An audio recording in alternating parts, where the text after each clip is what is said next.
Okay, guys, I'm going to ask you some questions about the book we just read. What is the title of this chapter?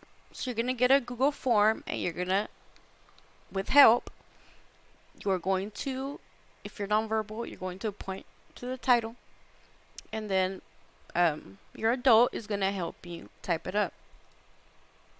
Number 2, what do you think this chapter will be about? With that one, if your child is able to answer, go ahead. If not, don't worry about this one. This question. This is a chapter book.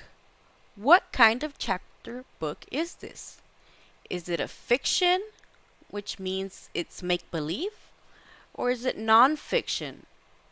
A nonfiction book is usually about facts. What is the chapter topic?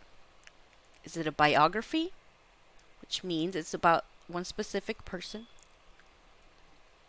Is it social studies? Or is it science?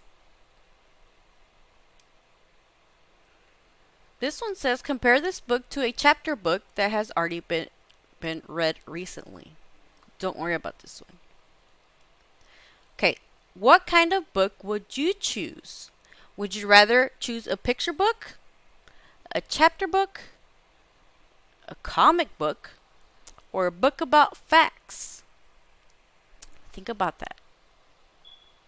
Go ahead and turn the questions in that you're able to turn in on a Google form. And thank you very much for participating. See ya later.